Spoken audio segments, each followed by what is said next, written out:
मागे लागले होते ते इलेक्शनला तुम्ही लढायचं आहे आणि तुम्ही इथून नगरसेविका व्हायचं आहे. 6 महिने माझ्याकडे रोज येत होते आणि निवडणुका पुढे गेल्या. पण मी बोलली नाही, मला काही इंटरेस्ट नाही आणि मी काय भानगडीत पडू इच्छित नाही.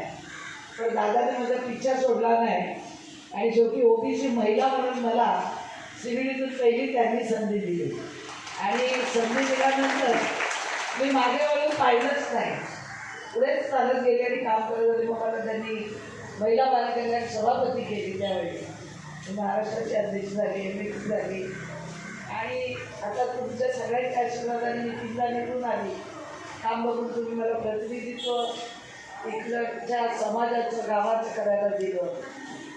आज सगळेजण इथे उपस्थित आहेत. आमचे दुर्बल साहित्य आलेले आहेत. काल 2 दिवस सगळे अधिकारी माझ्या मागे लागले, ताई जरा शांतता घ्या, आम्ही तुमचं काम करतो.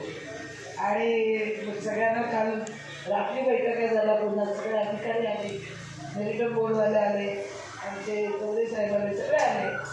तर हे ग्रामस्थ वगैरे आपण सगळ्यांचं ऐकून मी त्यांना सांगितलं की शेवटी आपण जो मान सन्मान द्यायचा, आम्हालाही कुठे मोर्चा काढायचा नाही, रागबोट लावायचं नाही, पण शांततेत आमचे 2 प्रत्येकाकडून आम्हाला रस्ता जो आमचा बंद केला आहे तो करून द्यावा.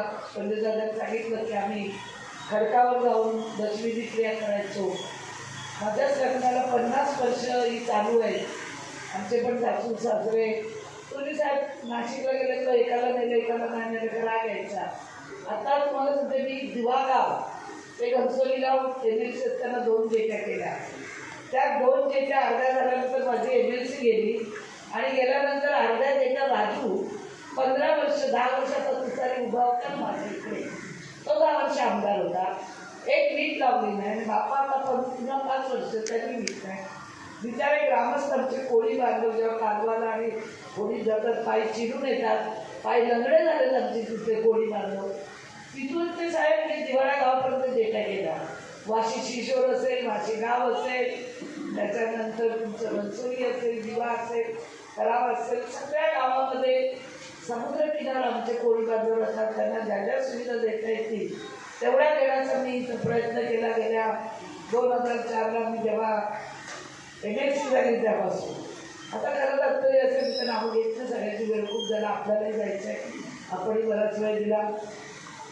हा मरीना जो आहे तो मरीना 2014ला मी निवडून आल्यावर केरळमध्ये मी एक मरीना बघितला होता. तर मला वाटतं विमानतळ होते, पर्यटन स्थळ निर्माण होईल म्हणून दुसरा महाराष्ट्राचा पहिला मरीना हा मी